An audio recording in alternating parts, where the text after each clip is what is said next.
आज का हमारा टॉपिक होगा अर्थिंग। ठीक है, अर्थिंग यानी कि वैद्युतिक कार्यों में अर्थिंग का उपयोग क्यों करते हैं, किस लिए करते हैं, इसके बारे में हम इस टॉपिक में पढ़ेंगे। ठीक है, इसमें हम पहले इसका इंट्रोडक्शन यानी परिचय के बारे में जानेंगे, क्या इसका परिचय होता है, किस लिए अर्थिंग को हम वैद्युतिक कार्यों में लेकर प्रयोग में लाते हैं। ठीक है, तो वैद्युतिक कार्यों में विद्युत झटके से पहला तो इसका महत्वपूर्ण कार्य होता है कि वैद्युतिक कार्यों में विद्युत झटके से बचने के लिए हम क्या करते हैं, अर्थिंग का प्रयोग करते हैं। जैसे विद्युत झटके से बचने के लिए मान लेते हैं कोई उपकरण है, तो उस उपकरण के अंदर हमारा कोई कॉइल को स्थापित किया हुआ हो, ठीक है, और वो कॉइल का आवरण, जो उस कॉइल को जहाँ पर स्थापित किया गया है उसका आवरण यानी बॉडी, ठीक है, बॉडी जो हो क्या हो हमारा किसी मेटल का या धातु का बना हुआ हो, तो क्या होता है कि किसी कारणवश या कभी अचानक इसमें से इस कॉइल का जो तार होता है इसके बॉडी के संपर्क में आने लगता है। ठीक है, बॉडी के संपर्क में आने से क्या होता है कि जब हम इस कॉइल में धारा प्रवाहित करते हैं तो धारा प्रवाहित करने के बाद क्या होता है कि इसका आवरण चालक होने के कारण इसके बॉडी में भी धारा प्रवाहित होने लगता है। तो इस धारा को से बचने के लिए, इसके झटके से बचने के लिए हम क्या करते हैं, बॉडी अर्थ का प्रयोग करते हैं। यानी बॉडी अर्थ का मतलब हुआ कि उसके कोई उस आवरण के बॉडी से कहीं पर एक तार को हम संयोजित करके उसको भू संयोजन कर देते हैं, जमीन में संयोजित कर देते हैं। क्या इसका कारण क्या है कि इलेक्ट्रॉन उसी समय प्रहार किसी भी वस्तु पर या किसी व्यक्ति पर कब उसी समय प्रहार करता है जब उसका गति रुक जाती है। जब तक वो गति में रहता है तब तक उसका प्रभाव किसी वस्तु या उपकरण या मनुष्य या जीव जंतु पर नहीं पड़ता है। ठीक है, तो हम इसके बॉडी को क्या करते थे, इसको हम बॉडी अर्थ के नाम से जानते हैं। इसको हम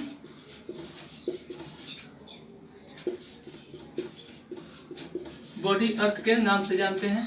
ठीक है, और इसके बाद हमारा दो महत्वपूर्ण अर्थिंग होता है। पहला एक अर्थिंग होता है कि किसी उपकरण को चलाने के लिए या जलाने के लिए या उसको कार्यरत रखने के लिए क्या करते हैं, हम एक तरफ से फेज, और उसके बाद क्या करते हैं कि किसी उपकरण यानी मान लेते हैं कि बल्ब लगाते हैं और उस बल्ब के अगले सिरे को हम अर्थ कर देते हैं। तो अर्थ करने से क्या होता है कि जब यहाँ से विद्युत धारा प्रवाहित होती है तो इसके टर्मिनल तक जाने के बाद अगर ये बॉडी अर्थ नहीं हो, ये जमीन में अर्थ नहीं किया होगा, भू संयोजन नहीं होगा, तो क्या होगा, यहाँ से इलेक्ट्रॉन प्रवाहित होते हो इस बल्ब के फिलामेंट से होते हुए क्या होगा, बाहर की ओर निकलेगा। तो बाहर की ओर कहाँ निकलेगा इससे कोई मतलब नहीं है। जब इसको हम जमीन से अर्थ कर देते हैं तो एक जमीन में हमारा भूमि भी क्या कार्य करता है, धरती एक चालक का कार्य करता है। तो यहाँ से हमारा न्यूट्रल जाकर के यहाँ तक इस टर्मिनल तक हो रहता है। ठीक है, और इधर से फेज जाने के बाद इसके अंदर जो इलेक्ट्रॉन प्रवाहित होता है तो ये क्या होता है, यहाँ पर इलेक्ट्रॉन रुक जाता है। रुकने के बाद क्या होता है, तो इलेक्ट्रॉन की एक प्रकार का ऊर्जा है जो क्या होता है कि रुकने के बाद वो ऊर्जा क्या होता है, रूपांतरित होता है। रूपांतरित किस रूप में होता है, तो यहाँ पर हम इलेक्ट्रॉन को प्रवाहित किए तो यहाँ पर क्या होगा, अगर बल्ब लगाए हुए हैं तो बल्ब के अंदर जो टंगस्टन धातु होता है उसका नेचर होता है कि वो क्या करता है, विद्युत ऊर्जा को प्रकाश ऊर्जा में परिवर्तित करता है। यानी कि हर एक धातु का अलग अलग नेचर होता है। अगर मान लेते हैं कि इसके स्थान पर हम एक कॉइल स्थापित करते हैं, कॉइल यानी मान लेते हैं कॉइल हमारा नाइक्रोम का हो, तो ये मान लीजिए लैंप हुआ और ये हमारा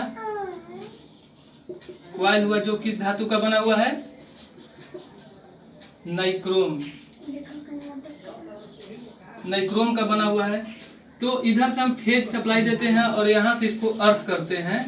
तो अर्थिंग करने के बाद क्या होगा कि इसके अंदर जब विद्युत धारा प्रवेश करेगा और इधर से इसको न्यूट्रल मिलेगा तो ये विद्युत धारा क्या होगा, इसके अंदर जो विद्युत धारा प्रवाहित करेगा वो क्या होगा, हमारा हीटिंग इफेक्ट यानी कि ऊष्मीय ऊर्जा में परिवर्तित हो जाएगा। ठीक है, तो ये सब जो है हमारा अर्थिंग का एक प्रकार होता है।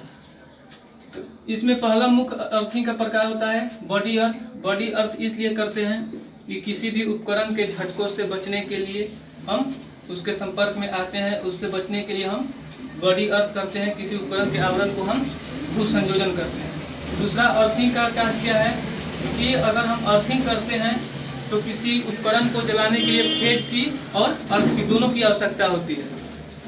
इसी अर्थ को हम न्यूट्रल के नाम से भी जानते हैं। इसको फेज तो इसको हम न्यूट्रल के नाम से भी जानते हैं, यानी कि इस पर उदासीन धारा होता है, इस पर विद्युत का मान होता है और इस पर विद्युत का मान उदासीन होता है। तो इस प्रकार से ये अर्थिंग हमारा कार्य करता है। ठीक है, इसके बाद हम लोग अगले वीडियो में पढ़ेंगे, अगले टॉपिक में पढ़ेंगे अर्थिंग के प्रकार, किस प्रकार से अर्थिंग किया जाता है। जैसे हमारा अर्थिंग का प्रकार होता है, पाइप अर्थिंग होता है, ठीक है, प्लेट अर्थिंग होता है, उसको कितना जमीन के अंदर कितना संयोजित करना चाहिए, लोड के अनुसार उसको व्यवस्थित किया जाता है। ठीक है, इस वीडियो में इतना ही।